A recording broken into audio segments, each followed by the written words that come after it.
먼저 실리콘밸리 은행이 왜 갑자기 문을 닫았는지를 살펴보는 게 우선 같아요. 네. 2008년 금융위기에는 그 당시 상당히 큰 투자은행 세 곳이 문을 닫았어요. 대표적인 게 이제 베어스턴스가 JP모건 인수를 했었고, 그다음에 메릴린치, 그 유명한 메릴린치 유명했었죠. 메릴린치는 뱅크 오브 아메리카가 인수를 했고요. 세 번째 9월에 리만 브라더스가 파산을 했었죠. 네. 그런데 그건 워낙 등치가 커서 아무도 인수를 하지 않았고, 그 파산으로 인해서 금융위기가 본격적으로 시작이 됐어서 뭐 S&P 500 같은 경우는 거의 반토막이 났었죠. 근데 이제 자라보고 놀랐다고 실리콘밸리 은행 SVB죠. 실리콘밸리 뱅크가 목요일에 갑자기 채권을 매도하고 22억 달러 증자를 선언했어요. 근데 한국 시간으로 금요일, 이제 토요일 새벽이죠. 금요일 밤, 토요일 새벽에는 증자에 실패를 했고, 그러면서 이제 뱅크런, 예금주들이 예금을 찾으러 줄을 섰어요. 그래서 FDIC가 긴급 폐쇄 명령을 했습니다.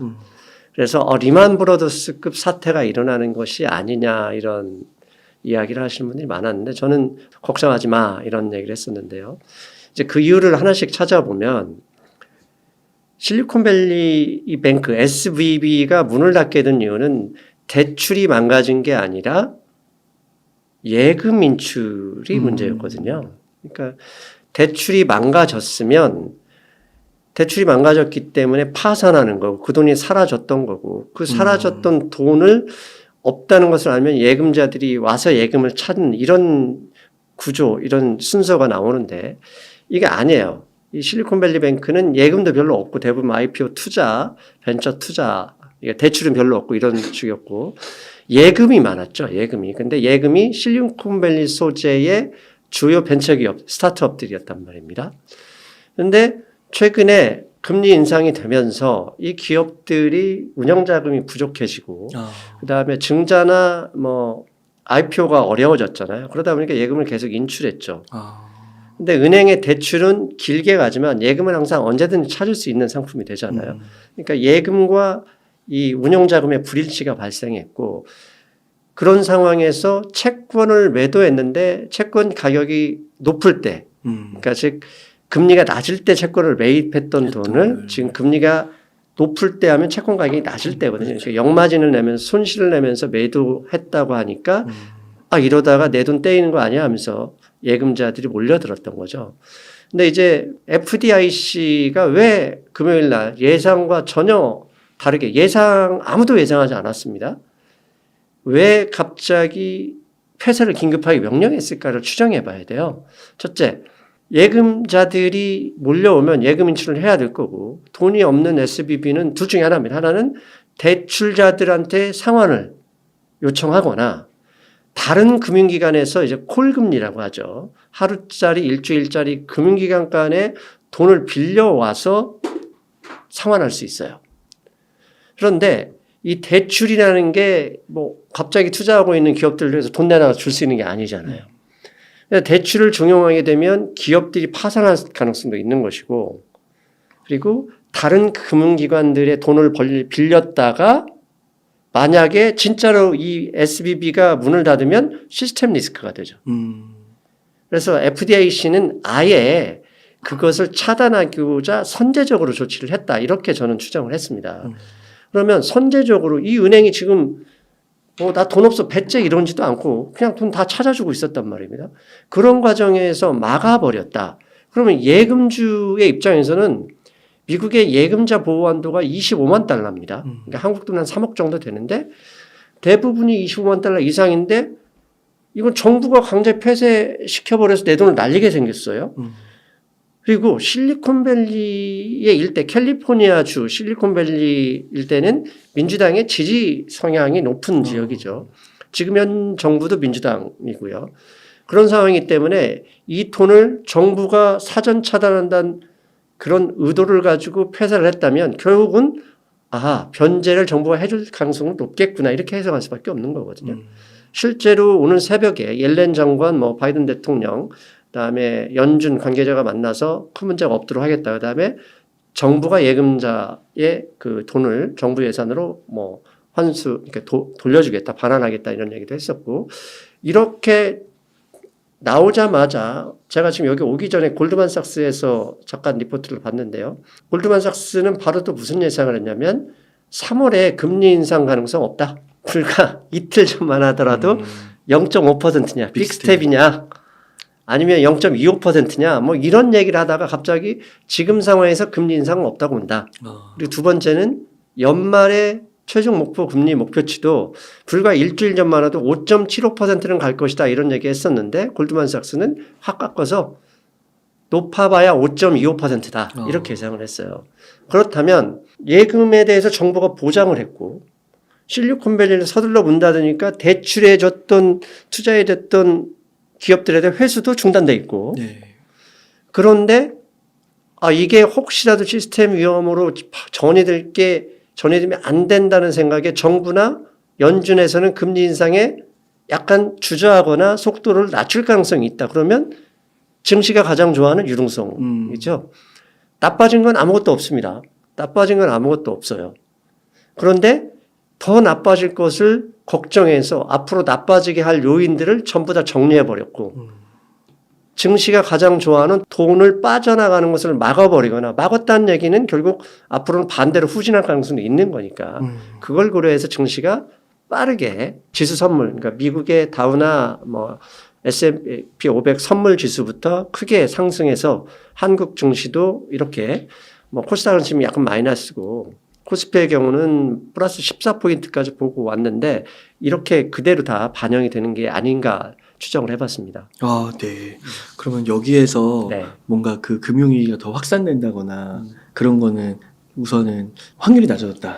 그렇죠. 이제 금융위기가 왜 어떤 때에 발생하는지를 알게 되면 이게 금융위기 가능성 없다는 걸 알게 돼요. 뭐냐면 리먼 브러더스, 그러니까 역사상 두 번째로 큰 은행이 파산이 됐다 그랬는데 역사상 첫 번째 은행은 리먼 브러더스가 아니라 워싱턴 뮤추얼이었습니다. 금융위기 때 같이 파산한 은행이고요. 리먼 브러더스는 은행이 아니라 투자은행이었어요. 그러니까 1930년에 대공황이 일어났을 때 대공황의 주 원인으로 꼽혔던 게 은행들이 너무 과도하게 부채를 조달해서 투자했다가 대부분 그 당시 주식 투자했죠. 주식이 폭락하다 보니까 예금을 되돌려줄 수가 없어서 은행이 다 파산해 버렸어요. 그래서 대공황이 발생했던 거고 2008년 금융위기는 뭐냐면 리먼 브러더스는 투자은행이었지 예금을 받을 수 있는 시중은행이 아니었어요. 이 투자은행이 과도하게 레버리지 부채를 일으켰는데 부채는 어디에서 빌려옵니까? 결국 은행에서 빌려왔다는 얘기죠. 은행에서 빌려왔고 얘네들이 인수주관한 그 당시에 이제 서프라임 모기지 증권들 이게 증권화해서 막 팔아 제꼈죠. 이 연결고리가 이 부동산 가격이 하락하면서 돈이 사라졌고 돈이 사라지다 보니까 리먼 브러더스의 돈을 빌려준 금융기관에서는 한 푼이라도 더 챙겨야 될 상황이 벌어졌고 그러다 보니까 서로 눈치를 보는 거죠. 다른 금융기관들도 리먼에 돈을 물렸을 수 있어. 못 빌려줘. 자, 금융기관 간의 신뢰가 깨졌는데 그 상황에서 금융기관들이 일반 개인한테, 일반 기업한테 대출을 해나갈 수 있을까요? 못하죠. 못합니다. 그냥 올스톱인 거예요. 돈이 안 드는 거죠. 그렇게 금융위기에 단초했던 거예요. 그 2008년에 아까 그 베어 스턴스, 메릴 린치, 리먼 브러더스 세 개 말씀하셨잖아요. 근데 베어 스턴스랑 메릴 린치는 이제 다른 은행에 인수됐죠. 그러니까 베어 스턴스는 JP 모건이 인수를 했고요. 그다음에 메릴 린치는 뱅크 오브 아메리카가 인수를 했습니다. 그러니까 인수하고 싶어서 한 게 아니라 미국 정부나 연준이 인수해 이러면서 아예 그냥 갖다 줘버린 거죠. 가령 이제 그 당시에 사라진 그 보험회사가 AIG였죠. 지금은 한국에 있는 AIG가 없어졌고 AIA가 됐죠. 이제 그건 중국에서 인수를 해서 이름을 바꾼 거죠. AIG가 파산할 때 바클레이즈가 미국 자산, 뉴욕 자산의 일부를 인수했다가 대박이 났었습니다. 왜 까보니까 자산 가치가 그 위에 부동산 이런 게 많이 올랐잖아요. 그런데 다른 데서는 또 손실도 많이 봤거든요. 그러니까 반드시 인수해서 오른다, 내린다 이 보장은 없는 거죠. 왜냐하면 까봐야 하니까. 다만 인수한 회사는 정부를 통해서 여러 가지 우대 조건을 받겠죠. 왜냐하면 얼마 계좌말기 인수하지만 그냥 인수하는 회사가 어디 있겠습니까? 자본에는 자비도 인정도 없습니다. 오로지 수익 때문에 움직이는 거니까. 혹시라도 손실되면 정부에서 보전을 하거나 뭐 여러 가지 우대 조치를 줄 수 있다, 받을 수 있다 이렇게 예상할 수는 있겠죠. 그러면은 생각보다 막 어제는 진짜 전 유튜브가 다 네. 난리였던 것 네. 같은데 생각보다 이게 금방 진화가 됐다고 좀 봐야 되는 걸까요? 그렇죠. 그러니까 기본적으로 지금까지의 문제 SVB가 왜 이렇게 힘들게 됐느냐? 금리 인상이었던 거고 왜 SVB가 은행이 뭐 금리 인상에 왜 힘드냐? 실리콘밸리의 벤처기업들 스타트업들이 투자를 받아서 그 예금을 여기에 그러니까 투자를 그러니까 예금을 한 거죠. 근데 이 금리 인상 때문에 스타트업들 성장주 기술주들이 돈이 없으니까 인출을 계속했고 반대로 이 경영자들은 채권 투자를 잘못했던 거죠. 빨리빨리 금리 오르기 전에 좀 빼놓고 지불금 준비금이나 이런 것을 좀 가지고 있었어야 되는데 그게 실패했던 거죠. 일종의 예측을 잘못했던 건데 그 부분에 실패했고 그러면서 대출금을 회수하지도 못했고 왜 대출금은 항상 회수 자기가 돈 내놔 이런다고 돈 돌려줄 수 있는 게 아니지 않습니까? 집을 팔거나 주식도 팔고 해야 되는 거니까. 근데 그런 상황이 아니었기 때문에 예측이 좀 실패한 거. 그 상황 때문에 벌어진 일이고 그러니까 그 상황에서는 시스템을 건들지 않았거든요. 또 FDIC가 서둘러 막아버렸잖아요. 막지 않았으면은 예금이 인출을 오는 사람들이 계속 늘어나면 늘어날수록 어딘가에서 상환을 압박을 했을 것이고 상환 안 했으면은 다른 금융기관에서 돈을 빌려왔다가 못 갚게 되면 진짜 시스템에 문제가 생길 수도 있고 그러니까 이 문제를 차단해 버렸기 때문에 일단 나쁜 일은 벌어진 일이 없이 차라리 금리 인상을 예상보다 늦춰주거나 속도가 늦어지거나 더 멀리 가는 게 좀 더 당겨질 수 있다. 네. 최종 금리는 좀 더 내려올 수 있다. 이 긍정적인 신호가 와버렸어요. 그러네요. 네. 그러니까 순식간에 이게 증시라는 게 이 분위기로 인해서 사람의 어차피 투자자 사람의 군중 심리를 움직이기 때문에 이 멘탈이 움직이는 거거든요. 그러니까 순식간에 변해버린 걸 수도 있습니다. 그리고 또 하나 가정해야 될 거 참 안타까운 게 연준이나 미국 재무부 저승사자가 아니에요. 금리를 왜 올렸냐? 그러니까 물가 상승률을 둔화시키기 위해 디스인플레이션 원에서 잡은 건데 이들도 예상하지 못한 일이 발생해버렸다. 이런 발생이 있는데도 불구하고 그냥 고장난 시계처럼 같은 방향으로 한다? 이건 그게 상식적으로 불가능하죠. 왜?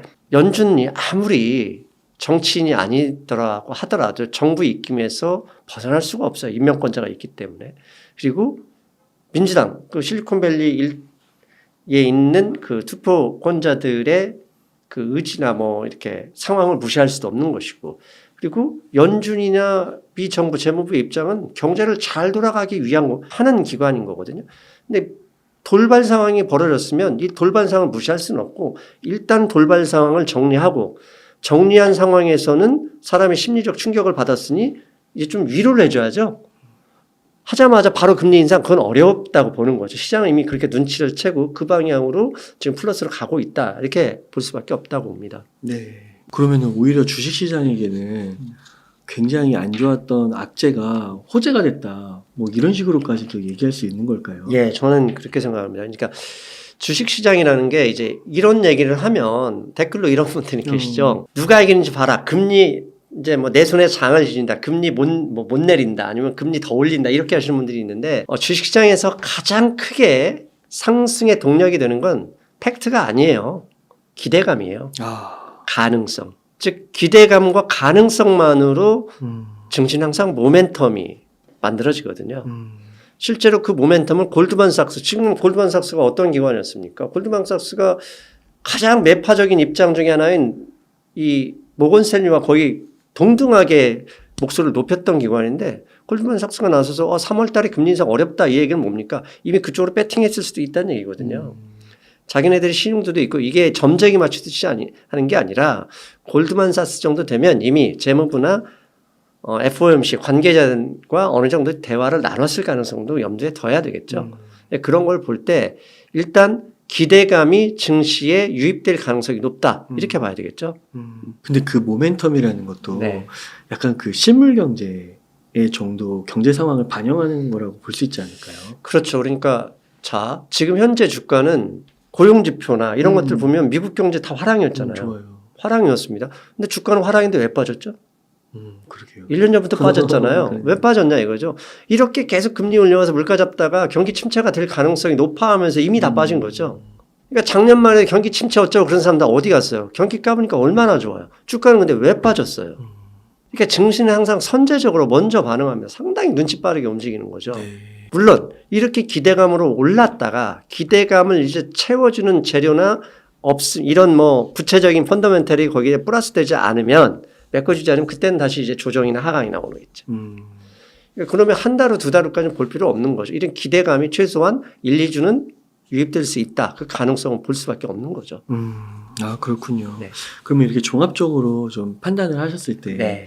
좀 현금 여유가 있으면 지금 주식을 사도 괜찮을까요? 저는 3월 초에 3월에는 주식을 이렇게 충격이 나올 때마다 좀 사는 게 좋겠다는 방송을 이미 했었고 오늘 아침에도 SBB 남들이 다 망한다고 했을 때도 걱정하지 마 이렇게 좀 감히 흔들 친 게 뭐냐면 이미 빠그러지는 이렇게 좀 삐그덕대는 소리가 나오는 상황에서 연준도 조심스러워할 수밖에 없었고 그다음에 작년 말에 블라드 세인트루인스 제임스 블라드 연은 총재가 디스인플레이션을 발언을 가져왔고 그다음에 3월 초에도 연준 의장이 의회 청문회에서도 강성 발언했지만 그 끝말에는 또 디스인플레이션 맞다.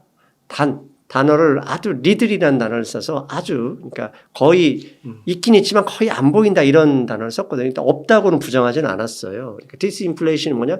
물가 상승률이 둔화된다. 이런 거거든요. 이런 것을 감안한다면 이게 어느 정도 속도를 늦출 타이밍 보고 있었을 가능성이 있고 그런데 SBB 사태가 터지면서 채권 금리가 먼저 더 떨어졌고 달러화가 강세를 보여도 불구하고 지금 51성 이탈할 그 흐름으로 지금 떨어지고 있거든요. 그 얘기는 이미 스마트머니들은 당분간 적어도 뭐 한 달, 두 달, 6개월 이렇게까지 볼 필요 없더라도 최소한 3월 FOMC까지는 이 기대감이 유효해질 수 있다. 근데 이 기대감으로 증시가 올라가는데 3월 22일 날 딱 까보니까 금리 더 올려버렸거나 앞으로 더 올리겠다 선언한다 그러면 다시 폭락이 올 수도 있겠죠. 그런데 현재 상황만 보면 그다음에 이 상황을 먼저 반영하는 골드 가격이나 달러와 채권 금리를 보면 골드만삭스의 예상이 지금 증시에 충분히 유입될 가능성이 높다. 저는 이렇게 보는 게 맞다고 봅니다. 당연히 주식을 이제 이렇게 된다면 조금씩 사야죠. 그리고 원래 주식은 올라갈 때 사는 게 아니라 떨어질 때 사는 게 맞잖아요.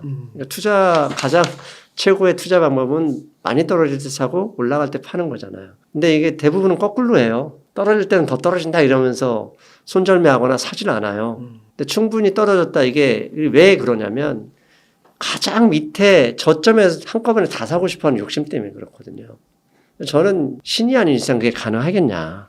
불가능하다고 봅니다. 그래서 저점 잡기, 꼭지 잡기 못합니다.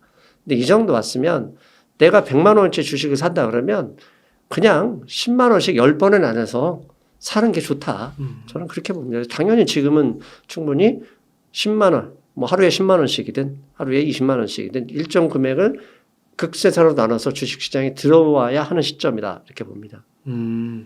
오늘도 보셨지만 대부분 사람들이 오늘 샀어야 돼요. 오늘 오전에 코스피 코스닥 되게 많이 빠졌어요. 아무도 안 샀어요. 왜 안 사냐 이거죠. 인간은 본능적으로 지금 떨어지면 내일 또 떨어질 거라고 생각을 해요. 그런데 반대로 올라가면 내일 또 올라갈 거라고 생각하거든요. 그러니까 그냥 가장 쉬운 건 결국 연준이나 정부가 모든 금융기관 증시를 망하게 하는 기간이 아니라 이렇게 힘들어진 상황이 오면 결국 달랜다. 달랜 때마다 주식은 반등할 수 있다는 것을 믿고 그렇게 추정을 하고 뭐 종목 고르지 마세요. 이런 때는 그냥 ETF, 상승 ETF, 레버리지 ETF 이런 거 사는 게 좋죠. 왜? 올라가면 지수 관련 대형주부터 올라가게 돼 있으니까. 그렇게 쉽게 생각했으면 좋겠습니다. 그러면 예를 들어 100만 원이 있다고 하면 그냥 10일 연속 10만 원씩 계속 사는 거예요? 그렇죠. 저 같은 경우는 어떻게 하냐면 아침부터 사지 말고 한 9시 반이나 10시 사이에 사라. 왜냐면 9시에서 9시 30분에 급등락 반복하거든요. 근데 대부분 9시 반 지나서 10시부터는 증시가 일정 그 범위 안에서 움직이거든요. 그래서 그때마다 자기가 원하는 종목이 있으면 좋고 그다음에 지금 같아서는 종목이 필요 없죠. 그냥 레버리지 ETF나 한 배짜리 ETF 지수에 그냥 투자하는 게 가장 좋은 방법일 수 있다고 봅니다. 지수 자체 그 수준으로는 높진 않다고 보시는 거예요? 그렇죠. 왜냐하면 선미후환입니다. 선미후환. 이미 미국 기업들의 EPS는 연말로 갈수록 상승한다고 예측하는 게 이건 뭐 누구나 다 부정할 수 없는 사실이고 그다음에 PER 주가가 싸냐 비싸냐를 이렇게 가늠할 수 있는 게 PER이거든요. 근데 PER이 S&P 500 기업 PER이 약 17, 약 18 정도 되는데 빵엠이죠. 빵엠, 뭐 메타, 아마존 등등 이 기업들 빼면 S&P 500기업의 PER은 14.3입니다. 그러니까 상당히 낮아요.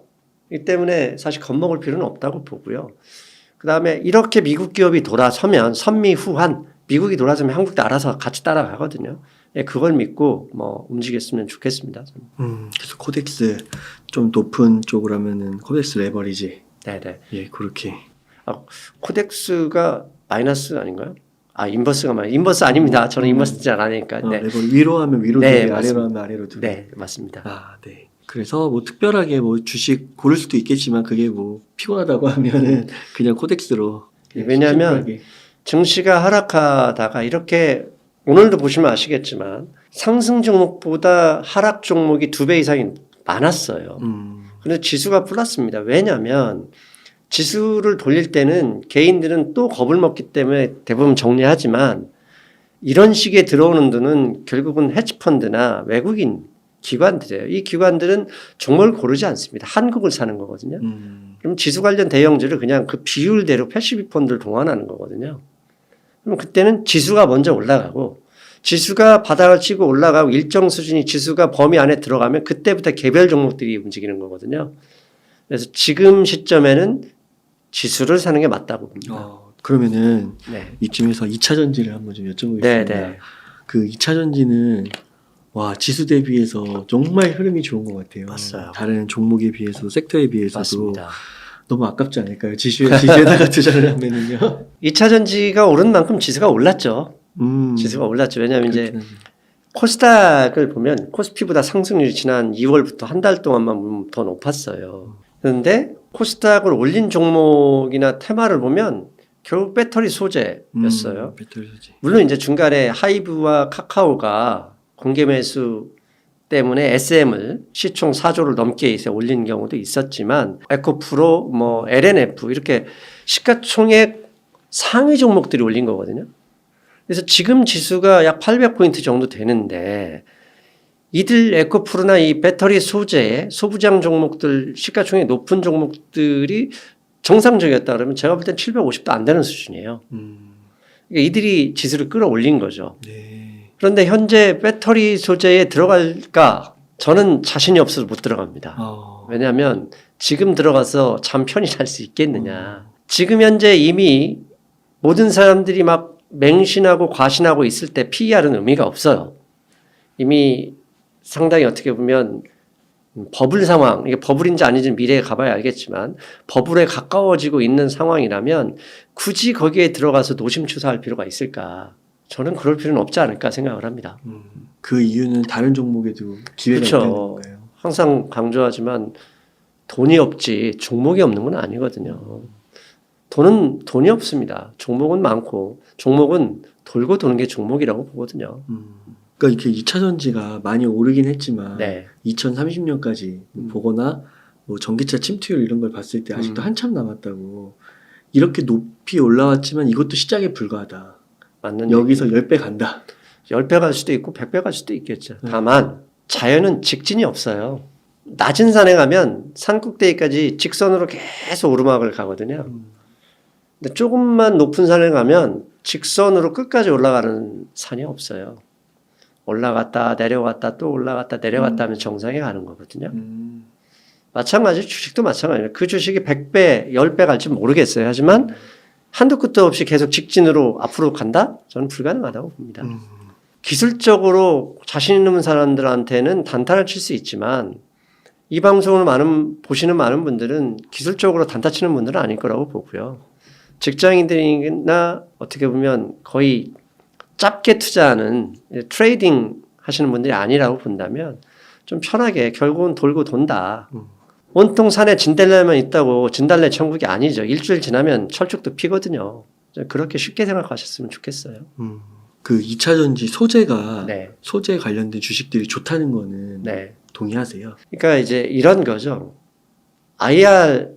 IRA에서 보면 최근에 이제 SDI가 GM과 합작한다, 뭐 공장을 미국에 짓는다 이런 말들도 많이 올랐는데 배터리 셀을 팔려면 미국에 공장을 져야 돼요. 그런데 배터리 소재 업체들은 미국에 공장을 짓지 않아도 어차피 배터리 소재가 공급보다 현재 수요가 많은 상황이기 때문에 그러니까 공급자 위주가 돼 있죠.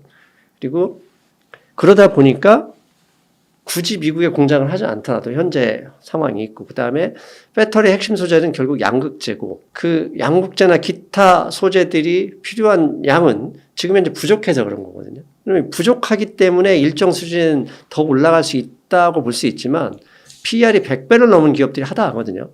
이미 그것 때문에 가격이 반영되어 있는 건 아닐까? 그렇게 생각해 봐야 되지 않을까요? 아, 그렇군요. 네. 그 다음에 또 한 가지 시장에서 도는 말이 2차 전지의 대장이라 할 수 있는 LG 에너지 솔루션이 네. 삼성전자의 시총을 넘을 것이다. 그거야 뭐 모르죠. 뭐 가봐야 아는 거고. 넘을 수도 있겠죠. 왜냐하면 이 주식시장이라는 게 군중심리로 돌아가거든요. 테마성으로 돌기도 하거든요. 최근에는 이제 반도체가 워낙 그 시장 경기가 안 좋고 언젠가는 돌아서긴 하겠지만 아직 사람들이 거들떠보지 않고 있잖아요. 모두가 다 한쪽 방향을 바라볼 때는 예상보다 높이 올라갈 수도 있어요. 근데 삼성전자보다 좋을지 안 좋을지는 그 뭐 제가 미래는 가보지 않았으니까 그게 맞다 틀리다는 의미 없을 것 같고 군중 심리가 모여들면은 밸류에이션이 극대화될 수도 있기 때문에 올라갈 수도 있죠. 그런데 이런 군중 심리는 언제 어느 때 어떻게 끝날지를 모르잖아요. 그러니까 약간 삼성전자는 성숙 산업, 성숙 기업 그리고 메모리는 이제 거의 좀 포화 상태. 근데 이제 2차 전지는 성장 산업 뭐 그런 식으로도 얘기를 분류를 하더라고요.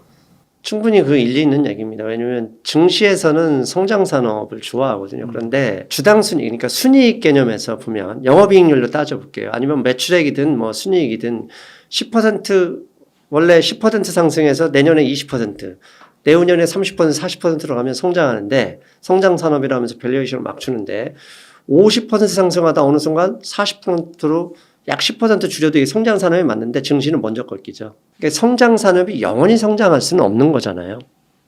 영원히 성장할 수는 없는 거고 중국 같은 경우는 이미 1+1 나왔잖아요. 전기차.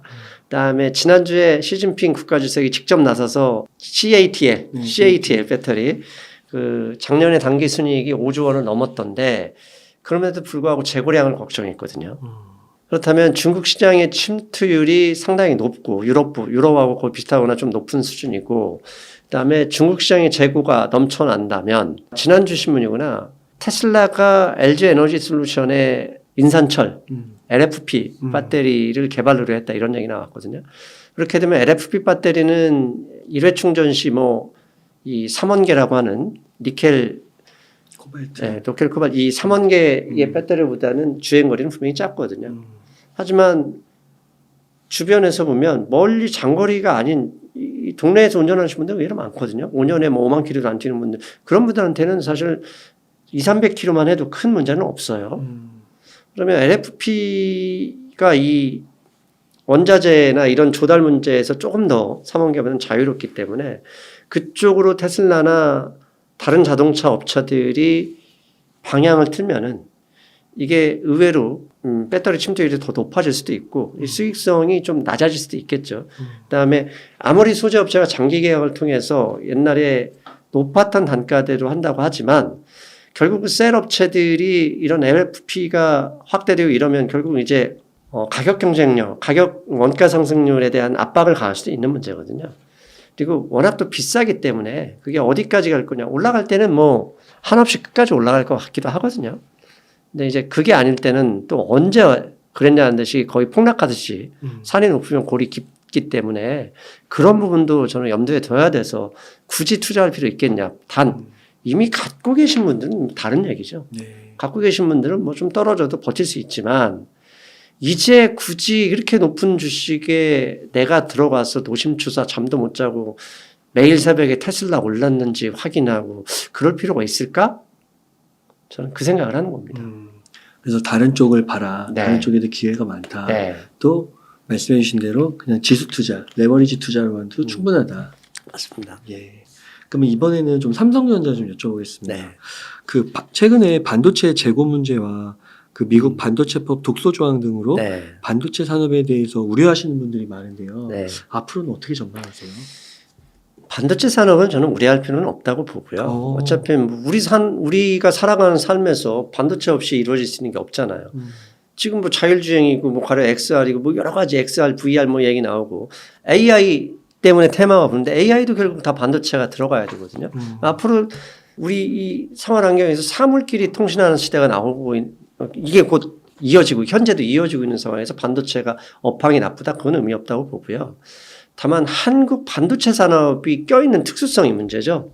중국과 미국 사이에 껴있잖아요. 그리고 삼성전자나 하이닉스는 지금 중국에 D램 공장도 있어요. 인텔에서 인수한 하이닉스 같은 경우는 그 낸드 공장도 있고 삼성은 당연히 D램 공장도 있고요. 이 문제에서 그 미국에서 계속 일종의 비토를 거는 것이고 그다음에 반도체 보조금을 받을 경우 기업금이 까라 이렇게 나왔잖아요. 근데 2주 1쯤 전에 한국 정부에서 그건 기업이 할 일이 그 미국 정부에 알아서 해라 이런 얘기를 했었거든요. 그러니까 마치 한국 정부가 미국 기업에 손을 놔버리는 형상인데 아무리 삼성이라도 미국 정부를 어떻게 직접 상대할 수 있겠습니까? 이런 불확실성 때문에 현재 주가가 이렇게 반영이 되어 있다고 보고요. 또 하나는 최근에 이 흔들리는 장세에서 모든 돈이 배터리에 몰려 있잖아요. 거기서 소외당한 것도 있죠. 네. 근데 계속 말씀드리지만 군중 심리는 언제 어떻게 돌아설지 모르는 거예요. 갑자기 배터리다 아니 뭐 반도체다 이러면 또 순식간에 반도체로 다 몰려오거든요. 그리고 삼성전자 같은 경우는 반도체로 볼 필요는 없다고 봅니다. 그냥 대한민국으로 봐야 되겠죠. 왜냐하면 시가총액 비중도 있고 지수가 돌아서면 패시브 쪽에서 돌아오면 결국 삼성전자가 시가총액 1위이기 때문에 또 매입할 수밖에 없는 거고요.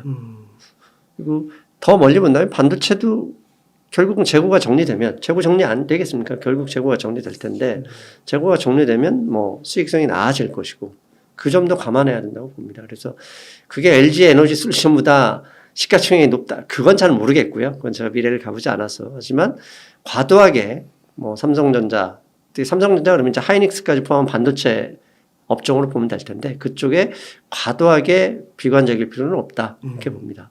그럼 연말이나 내년 초에 가면 좀 좋은 흐름이 나타날 가능성이 높을까요? 사실 이 증시에 이게 테마 보세요. 순식간에 가령 챗 GPT 정말 다 그런 종목들만 오르도 어느 순간 다 사라졌어요.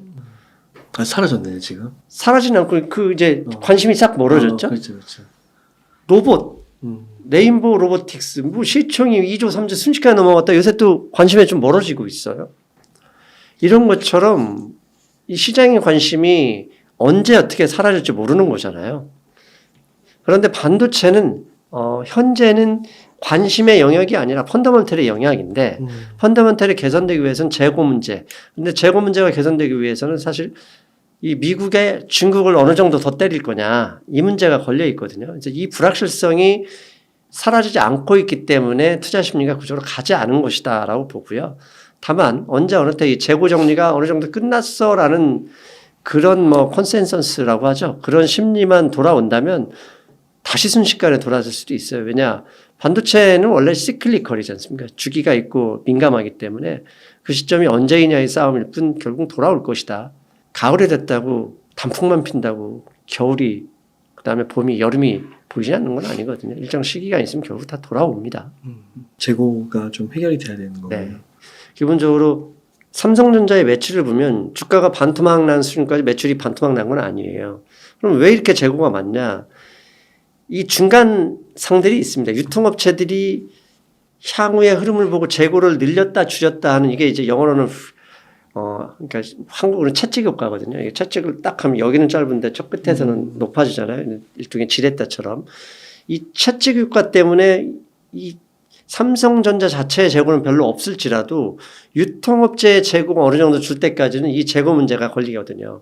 근데 유통업체 재고는 수요가 늘어나는 순간 늘어나는 게 아니라 수요가 늘어날 것 같은 그 희망만 보이면 유통업체들은 재고를 늘리거든요. 싼 값에 먼저. 이제 그런 부분도 있기 때문에 그 시점이 언제냐라고 볼 수 있겠죠.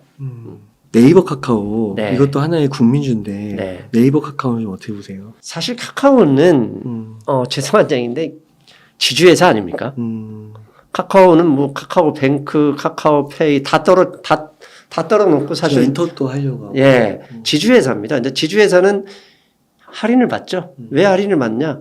이 자회사들이 배당 안 하잖아요. 우리나라에서는 명목만 지주회사이기 때문에 얘네들이 이렇게 시가총액이 높을 이유가 있을까? 합쳐놓으면 네이버하고 비슷해야 되는 거나 네이버하고 비교할 때 안 돼야 되는데 합쳐놓으면 더 커버릴 수도 있거든요. 그 점을 좀 염두에 두는 게 맞을 것 같고 네이버 경우도 지금 이 증시의 흐름, 금리 인상에 이어지면 네이버나 이런 기술주들이 약세를 보였잖아요. 이 흐름과 뭐 무관하지 않을 거라고 봐요. 그러니까 1월 달에는 24만 원, 5만 원까지 올라가던 주식이 최근에 20만 원까지 이렇게 네. 약세를 보였던 게 채권 금리가 갑자기 2월부터 한 달 동안 올랐잖아요. 미국의 채권 금리가. 그런데 오늘 최근 3일 동안 채권 금리가 거의 어마어마한 속도로 떨어지고 있어요. 2년 만기 채권 금리가 불과 목요일에 지난주 목요일에 5.03 하던 게 지금 현재 선물 시장에서 보면 4.3%입니다. 이거 말도 안 되는 속도 떨어지고 있거든요. 이건 골드만삭스가 예상하듯이 금리 인상이 더 멀리 가지 않을 것이다. 3월에 금리 인상 안 할 것이라는 게 이게 채권 시장에 바로바로 반영되고 있는 거거든요. 그럼 이게 선물 시장에서는 언제 돌아갈지 모른다고 생각하기 때문인지 모르겠지만 내일 미국 시간 본장 금융시장 이 정규 시장에서도 똑같이 이어지거나 더 떨어진다 그러면 네이버 같은 이제 이 채권 금리에 민감한 이런 기술주들은 반등의 가능성이 높다고 봐야죠. 아, 그렇군요. 네. 그럼 앞으로 중장기적으로도 펀더멘털적으로도 괜찮다고 보세요? 네이버도 혹시나 이제 걱정이 되는 게 네이버 자회사들도 IPO 시킬 수 있는 자회사들이 많이 있잖아요. 이것을 사실 외국계에서는 IPO 안 하지 않습니까? 일종의 물적 분할이거든요. 이것을 어디까지 안 하고 그냥 가지고 있을 것이냐, 이 싸움도 있을 것이고. 그다음에 이제 미국의 인수한 회사들이 현재 최근에 성장주들, 기술주들이 안 좋았잖아요. 더구나 SBB 그 사태 때문에 그런 주식들이 많이 빠졌고 그러다 보니까 그 영향을 받은 것도 있을 것이고. 근데 한편으로는 최근에 이제 네이버가 그동안 오픈마켓 검색해서 오픈마켓에서 넘겨줬잖아요. 그러니까 수수료만 받고 넘겨줬었는데 최근에는 어떤 일이 벌어졌냐면 네이버가 다 회수하고 있습니다. 오픈마켓은 안 하고 자기가 다 스마트 스토어 안에서 그러니까 흡수해버리고 쿠팡의 로켓패스처럼 네이버가 직접 지금 진행하고 있잖아요. 그래서 네이버의 이 스마트 스토어 이 사업이 계속 확대되고 수익률이 높아지고 있을 가능성이 있거든요. 이런 점을 감안하면 저는 네이버도 금리가 인상한다고 해서 네이버의 시장 점유율이나 시장 주의가 줄어든 게 아니에요. 오히려 더 강화되고 있다고 볼 수 있거든요. 그런 면에서는 그냥 뭐 밸류에이션 굳이 따질 필요 없고 20만 원 선에서는 저는 네이버는 좀 매력적인 구간이 아닐까 이런 생각을 합니다. 지금 그 작가님께 한 네. 1억 원 정도의 여윳돈이 있다면은 어떻게 운용을 하시겠어요?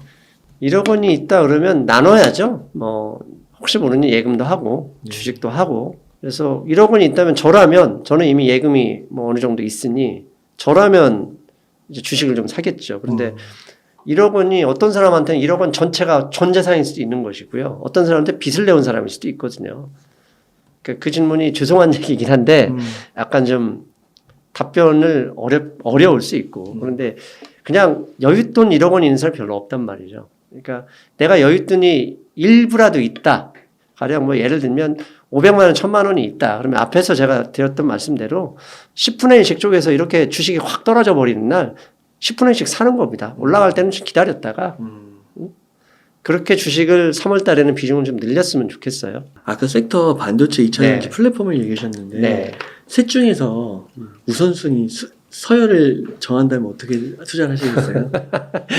그게 가장 어렵습니다. 왜냐하면 시장이 내가 정한다고 움직이는 게 아니라 결국은 시장의 참여자들, 군중이 어디 쪽을 보느냐 싸움을 하는 거거든요. 내가 보는 건 중요한 건 아니지 않습니까? 시장이 지금 배터리를 보고 있으면 배터리에 타야 되는데 지금은 이미 오버쇼팅, 슈팅이라고 보서 저는 타고 싶은 생각이 없고요.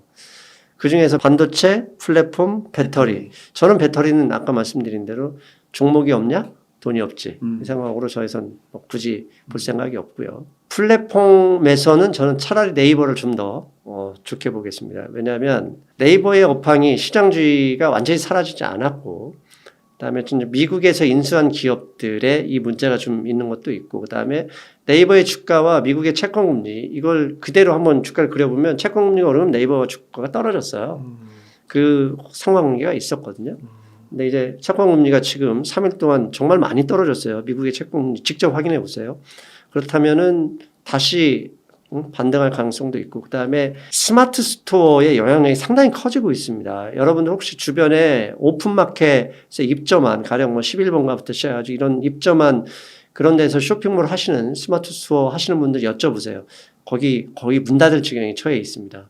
지금 살아남은 건 쿠팡몰과 네이버몰밖에 안 남아있어요. 그만큼 네이버몰이 쿠팡의 아성에 도전하고 있고 그 영향력이 상당하기 때문에 이런 수익성도 아마도 연말이 지나면 조금씩 반영이 되지 않을까 이런 생각을 하고 있습니다. 30대는 지금 도전해야 될 때지 노후하면 안정이거든요. 네. 안정에 투자한다?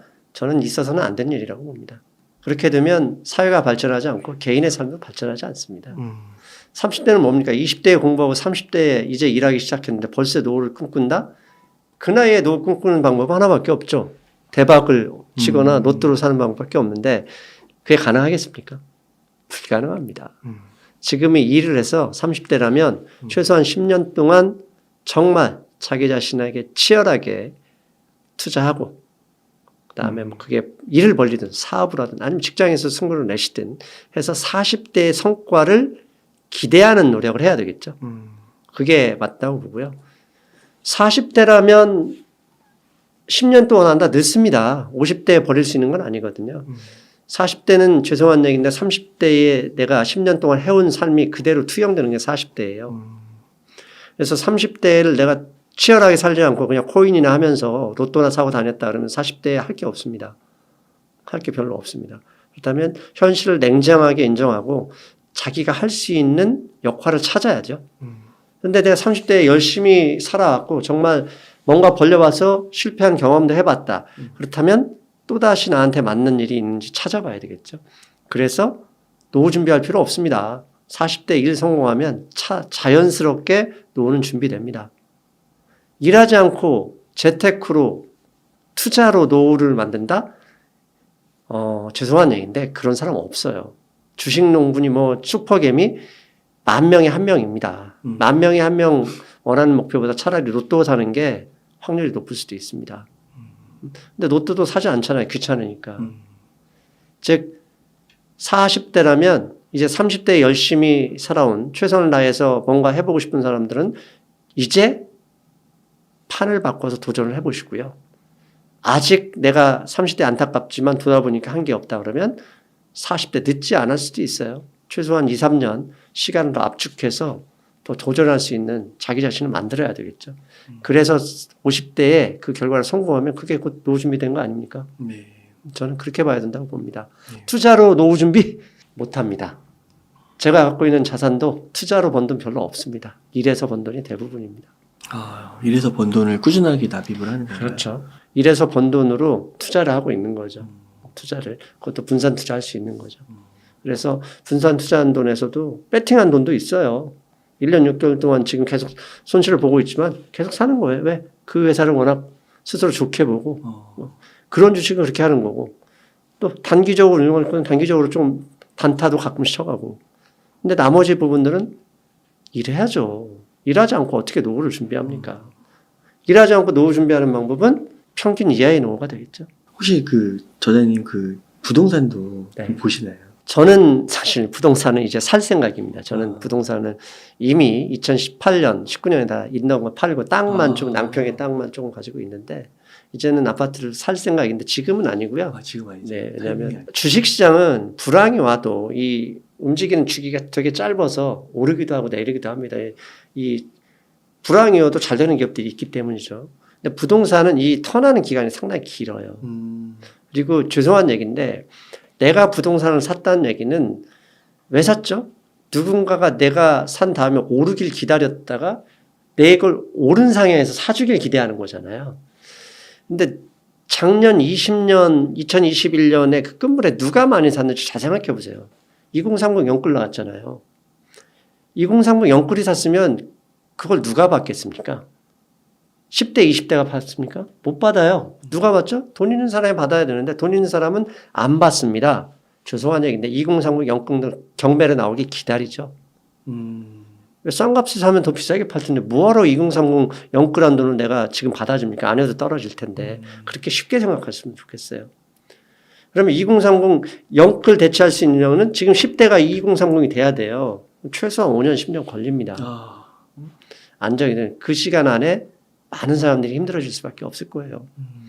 그리고 제가 최근에 이제 환율을 보면서 부동산을 가끔 얘기하는데 원달러 환율이 올라가잖아요. 올라간다 그러면 간단합니다. 한국에 있는 돈이 달러로 바꿔서 나간다는 의미잖아요. 상승했다는 의미는. 왜? 달러에 대한 수요가 많은 건 달러로 바꿔서 한국에 있다는 거 아닙니다. 나간다는 얘기거든요. 반대로 원달러 환율이 떨어져요. 그러면 달러가 한국에 와서 원화로 바꾼다는 얘기예요. 그 돈 바꿔서 딱지치기 하지 않습니다. 주식도 사고 부동산도 사요. 그럼 반대로 환율이 높아지는 시기에는 돈이 나가는 시기죠. 그럼 부동산도 팔고 주식도 팔고 나간다는 의미예요. 그래서 1998년부터 현재까지 원달러 환율 차트를 그려보세요. 평균 가격이 1,200원이었어요. 1,200원 위에서는 부동산은 항상 떨어졌었습니다. 그래요. 예, 조사해보세요. 거짓말인지. 왜? 1,200원 위에서는 돈이 나갔다는 의미고 1,200원 밑에서는 부동산이 다 올랐어요. 즉 저는 지금 오늘 환율이 1,300원일 텐데 1,200원 가까이 가거나 1,200원으로 내려갈 가능성이 있을 때 살 예정입니다. 그리고 현재 그럼 환율에 있어서 원달러 환율에 영향을 미치는 가장 중요한 것 중 하나가 무역수지, 경상수지거든요. 네. 경상수지는 이제 무역수지를 포함하는데 흔히 경상수지의 대부분이 무역수지이기 때문에 쉽게 얘기하겠습니다. 경상수지가 1월 달에 이미 47억 달러 적자를 봤어요. 무역수지는 12개월 연속 적자고요. 즉 외국에서 벌어서 들어오는 돈보다 나가는 돈이 훨씬 많다는 얘기죠. 그래서 환율이 달러와 인덱스의 영향도 받고 있지만 결국 나가는 돈이 많기 때문에 떨어지지 못하고 있는 거거든요. 무역수지 흑자 여부도 같이 봐야 됩니다. 그래서 이게 환율이 안정되지 않는 한 부동산에는 함부로 들어갈 이유도 없다. 그리고 죄송한 얘기인데 2030 영끌이 투자한 부동산들을 지금 가격에 자선사업하다 하듯이 받아줄 부자들은 없다. 저는 쉽게 생각하셨으면 좋겠습니다. 그렇군요. 부동산과 주식은 사이클이 좀 다른 거군요. 그렇죠. 주식은 생각해보세요. 최근 1년 넘게 부동산은 계속 떨어졌죠. 반등한다고 이만큼 떨어졌지만 주식은 어떻게 됐습니까? 코스닥 같은 경우 뭐 600포인트 깨지냐 이러다가 800도 넘어섰잖아요. 이게 안에서도 사이클이 있거든요. 왜? 돈의 회전이 상당히 빠릅니다. 안 된다 하더라도 잘 되는 기업들, AI 전문하는 기업들 잘 되는 기업도 나올 것이고 배터리 양극재 잘 되는 기업 나오는 거거든요. 근데 부동산은 쉽지 않죠. 떨어지는 그 시세가. 네, 기본적으로 주기가 긴 것은 올라가는 확률도 길었다면 내려오는 그 기간도 상당합니다. 그래서 이만큼 올랐는데 올라간다? 그건 쉽지 않죠. 근데 그럴 수 있다면 간단합니다. 환율이 막 떨어져야 됩니다. 환율이 떨어지려면 무역수지 흑자, 외국에서 벌어들는 돈이 많아야 외국에서 한국 경제 좋아지는구나 하면서 투자하러 돈도 들어오고 그 돈으로 주식도 사고 부동산도 사게 되기 때문이거든요. 경기가 좋아져야 되는 거예요. 그렇죠. 그 경기가 그러면 올해는 좀 힘들더라도 내년이면 좀 많이 좋아질까요? 핵심은 미국 경제가 돌아서면 다 돌아설 수 있는데 그런데 최근에 이 한국 경제의 이 무역 적자가 12개월 연속 이거 지금 IMF 이후에 처음 있는 일이에요. 그러니까 상당히 좀 난감한 거죠. 그리고 IRA를 잘 보세요. 미국에 와서 공장하라는 얘기잖아요. 네. 그럼 한국에서 수출하면 이제 보조금 안 주겠다는 거니까 미국 가서 공장 줘야 되거든요. 그럼 한국에 있는 공장의 직원들을 다 데려가진 않거든요. 이런 부분도 감안해야 돼요. 그럼 한국의 일자리가 줄어드는 만큼 소득이 줄어들고 그렇죠. GDP가 줄어들고 그렇죠. 네. 미국 동맹 아래에 있는 소부장의 강자 중에 하나는 한국을 무시할 수는 없지만 자동차 같은 거 보조금 안 줘버리고 배터리셀도 안 주잖아요. 들어오라고 하거든요. 들어가야죠. 그럼 한국에 그만큼 일자리가 줄어든다는 의미예요. 그러면은 기업 주가는 오를 수 있어도 부동산 가격은 안 오를 수도 있는 거네요. 일본의 경우가 그렇게 봐요. 옛날에는 기업 순이익이 늘어나는 만큼 일자리를 늘렸지만 요즘은 일자리 안 늘리고 로봇 도입하잖아요. 로봇을 도입해버려요. 자동화 시켜버리고요. 일자리는 계속해서 줄어들 수밖에 없는 상황이 돼 있어요. 그리고 거기다 미국 지금 국가 지상주가 됐으니까 미국 안으로 다 빨려 들어가고 있는 상황이거든요. 다행히 우리는 미국 이 품 안에 있기 때문에 그나마 좀 나을 수도 있지만 이런 영향에서 자유로울 수는 없는 거죠. 그런데 유럽에서는 미국하고 협상하잖아요. 유럽에서 제조한 거 IRA 대상으로 해달라. 왜 그렇게 하냐는 거죠. 유럽과 미국은 합쳐버리면 EU 합쳤잖아요. 미국하고 동등한 시장의 규모가 돼요. 근데 한국은 5천만, 이게 시장이 안 되는 거예요. 내수 시장이 안 되기 때문에 그렇게 차별을 당할 수밖에 없어요. 개인이 살아남기 위해서 어떻게 해야 돼요? 이게 항상 하는 얘기인데 이게 뻔한 얘기일 수도 있습니다. 어제도 제가 후배들 만나서 그런 얘기를 했었는데 사양하는 산업은 있지만 사양하는 개인은 따로 없습니다. 이게 무슨 얘기냐. 치킨 업종이 사양 업종이고 아주 이게 레드오션이잖아요. 그런데 치킨집이 다 망하지는 않습니다. 줄 서 있는 치킨집이 있는 거거든요. 별 수 없습니다. 경기가 이렇고 시장 정부가 이렇다고 젊은이들 무시한다라고 생각하면 계속 불평불만만 쌓이는 것이고 그 현실을 받아들일 수밖에 없어요. 저 개인이라면. 아니면 이제 투표권자로서 투표를 해야 되는데 그렇다면 자신이 어떻게 벗어나게 할 수 있을 것인가. 장사를 한다면 어떻게 해야 내가 옆집보다 더 손님을 많이 끌 수 있을 것인가.